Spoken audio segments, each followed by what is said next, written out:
Hey, this is Ariel, and you're listening to the Cyber PR Music Podcast, Dispatches for the New Music Business. Hi, everyone. So in part one of Twitch for Musicians with my friend Karen Allen, she took us through a lot of amazing reasons why to use Twitch, talked about how to create community, and showed some incredible concrete examples of how with only 150 to 500 people at a time, you could actually make a really nice chunk of change. She also gave us a lot about the history of streaming, and the part I love the most was the part about community. So I hope you've enjoyed part one of Twitch for Musicians. This second part is going to be much more a how-to. How do you stream on Twitch? And Karen is going to jump into getting down to brass tacks so that you can understand the mechanics of how to use the platform. Hey, Karen. Hey. So streaming on Twitch was way more complicated than I ever thought it would be. In creating Marina's channel and my channel, I really got into the weeds technically of how to do everything, which we will not get into the weeds here because it is really complicated. I make it insanely easy because I've suffered through it, so you don't have to. And that's all in the book and the course. But I can try to give you the overview on what happens when you're streaming on Twitch. Again, what I like about Twitch, just to sort of recap a little bit from the last, Twitch is great for artists right now because there's a very healthy, supportive community of musicians on Twitch. And other musicians is one of the best ways that you're going to get audience. There's a real sense of community, so people will help each other, they will send each other traffic, they'll promote each other. But it's small enough right now. The music category on Twitch is small enough that you can still get discovered. It's not saturated like SoundCloud or YouTube or Instagram, where if you start from nothing, good luck on getting noticed. You can actually build an audience from scratch on there. And it's all genres. You would think that it is just EDM because that's gamer music. It's not. It's mostly singer-songwriters. It's pop. It's rap. It's country. There's people just doing what they do. And they really do have the best audience interaction and monetization features of all the different services. We'll skip past the part about other services. Just know that when it comes to YouTube, Instagram, and Facebook, and even Periscope, they are nowhere near as monetized as Twitch is. And the monetization they do have is not fun, where it is fun for Twitch users. LiveMe and YouNow are great alternatives to Twitch if you have a mostly teenage fan base. If you do not have a mostly teenage fan base, then use Twitch. So it seems really intimidating to create content on Twitch because I'm talking about being on screen for 2 to 4 hours. It is the easiest thing you're going to do all week. You show up, you play music, you talk to your fans, you play some more music. That's pretty much the end of it. It's really, really super fun. It should feel like you're having people over for beers and hanging out and playing songs. You should know that it is long form. It takes 30 to 40 minutes for your audience to really show up. So if you get cold feet after 10 minutes, do not leave, stick around for it. The average Twitch viewer is on for 95 minutes. So that should tell you a little bit about how long they'll stick around for. The average music stream is 2 hours. It's very casual. You do not need to have anything fancy like filters. Just make your background pretty, basically, and have like a cool, vibey kind of room that you're playing in. But you do not need to be, like, this isn't YouTube. There's no editing. It's not Instagram. There's no filters. Like, you're really just being yourself. So again, it's way easier than you would think. And it's, again, we talked earlier, it's not about huge view counts. 10 concurrent viewers is fun. You can have fun with 10 people chatting. 20 to 30 concurrents is kind of where I've seen the tipping start. 100 concurrents will boost you enough in the listings that people sort of naturally find you. 200 concurrents, like, that's a legit revenue stream. You're doing really, really great. Producing a stream itself is not done on Twitch. In the same way that you don't make a video on YouTube, you make a video somewhere else and you upload it to YouTube, you produce your live stream with other software, you connect that software to Twitch, and it uploads it to Twitch. So there's, I made a handy down little chart here. You'll have your camera and your audio that will plug into your computer, on which you will have your live stream production software, which is probably going to be OBS. You will also use streamer services and Twitch extensions, which are all web-based usually, that you will connect to your Twitch account or to your live stream production software. And that's pretty much how you produce a stream. Any chat features you have connects directly to Twitch itself. So once you've kind of done your whole production through your OBS, it uploads to Twitch, and then people actually view it on Twitch. So Twitch itself is everything that you would, that viewers would need. So it's like, it's your profile page, it's all information about you, it's where your past videos are stored, it's where your live stream appears, it's where people will chat with you, it's where they'll subscribe, it's where they're gonna buy virtual currency, it's anything that people would do directly through Twitch itself. The live stream software is completely a production tool. That's it, it's just for you, it's a production tool. And then the streamer services are all the personalization and monetization outside of Twitch. So chat bots, any alerts or animations on screen, any in-chat games, loyalty points you're running, song list requests, anything like that is going to be all run through streamer services. And that's generally a separate website that you use for that. And you just connect your Twitch account to that. And then it has ways of putting it on your actual broadcast. There are 3 levels to being a Twitch user. Everyone starts off with basic, which is basically anybody can watch a stream, they can chat, they can buy the virtual currency and so forth. Streamers have 2 levels. You start as, you kind of earn your way into becoming an affiliate, which is the first level of monetization. And then you work your way up to being a partner, which is a different level of monetization. And there used to be more differences. There are fewer differences now, but the key thing about, you can pretty much do everything you need to do when you're an affiliate. You will be able to charge subscriptions. You'll be able to receive virtual currency. You can do subscription-only chats and so forth and streams. The partner benefit really comes in when Twitch gets a little more interested in helping to promote you. And also you get a nice little verified check on your stream too. The streamer services are super fun. The main ones that you'll want to look into are Streamlabs and Stream Elements. And then Streamer Song List is the one that pretty much everyone uses to manage song requests. And Streamlabs, Stream Elements, they do pretty much everything that's going to be fun on your stream. So alerts when someone subscribes, alerts when somebody follows, any loyalty point programs you want, chat bots, which is sort of an automated way to manage your chat, things to kind of layer on your stream, which would be images or notifications of some sort. You can do giveaways through them. Streamer Song List, Streamlabs, and Stream Elements all also let you monetize off Twitch.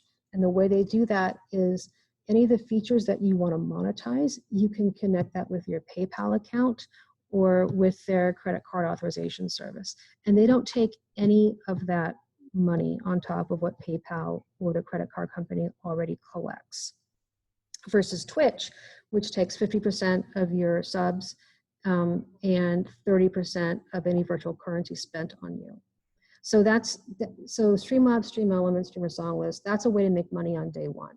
People can donate to you on day one without you having to have qualified for any sort of Twitch monetization. So that's, I think it's great. They don't take anything other than what PayPal already takes.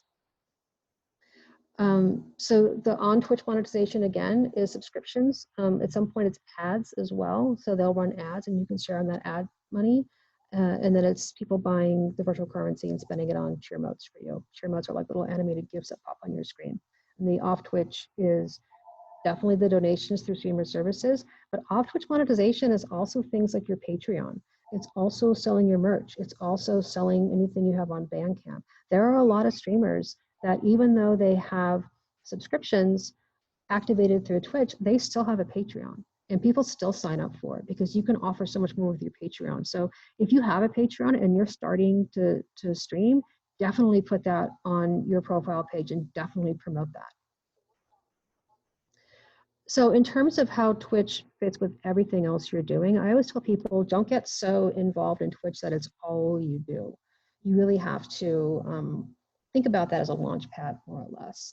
In terms of promotion, you're going to want to promote your Twitch streams to your socials. So when you do a stream, you can record that whole thing to your computer and go through with a video editing program later, pick out some of the funny moments, pick out some of the better songs, post that to your socials, say, look at all the fun we're having on our stream. Next stream is this time.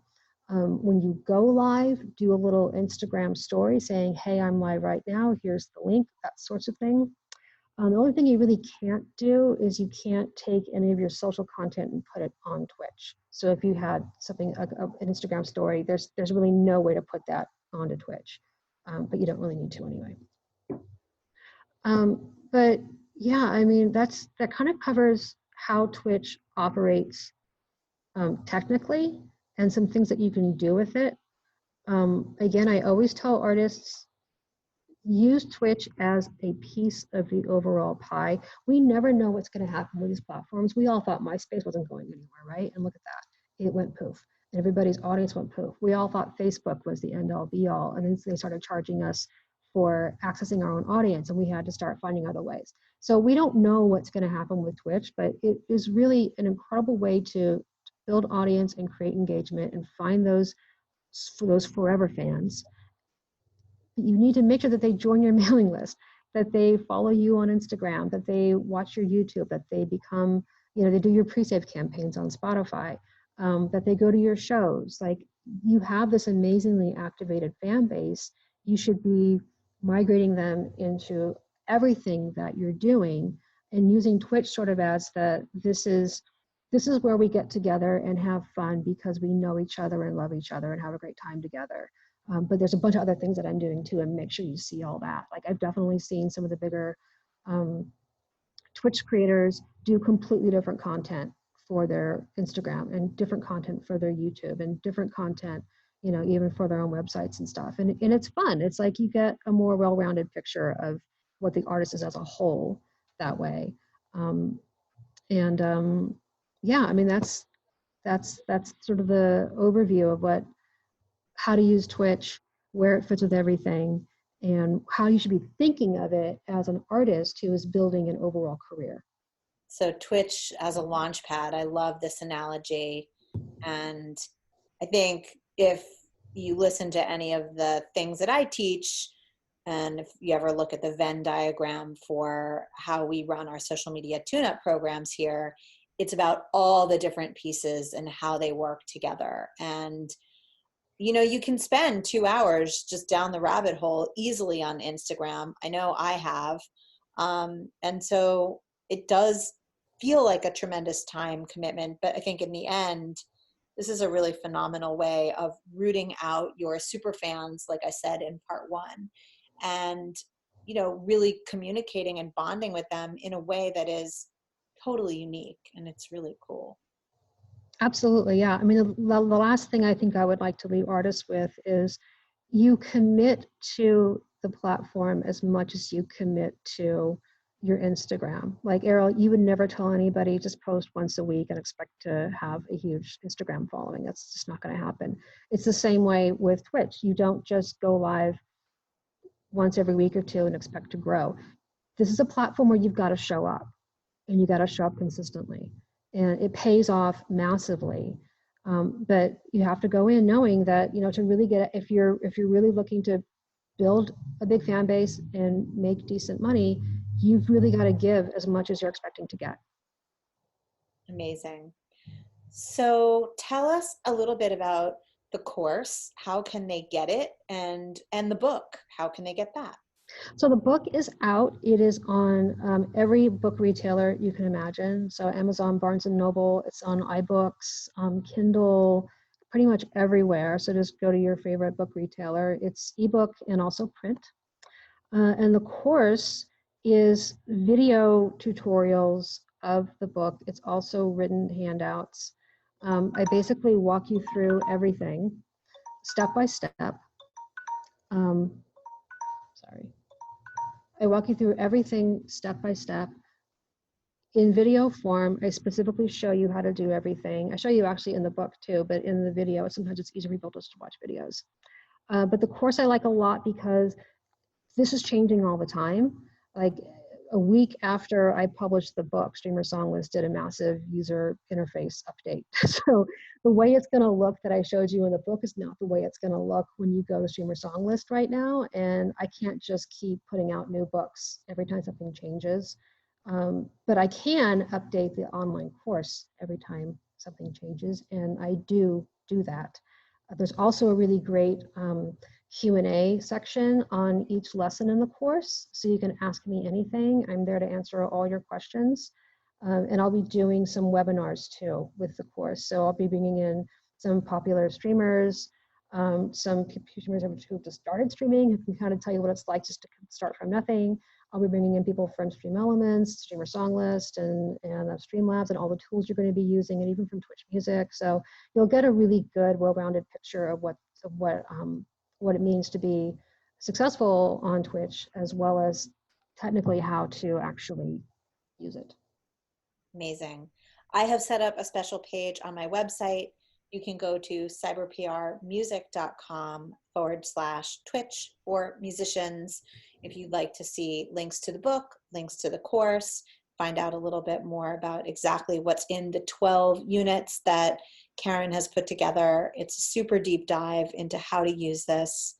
And of course, do leave feedback for me on social media at cyberprmusic. I'd love to hear if any of you have decided to dive in and use Twitch.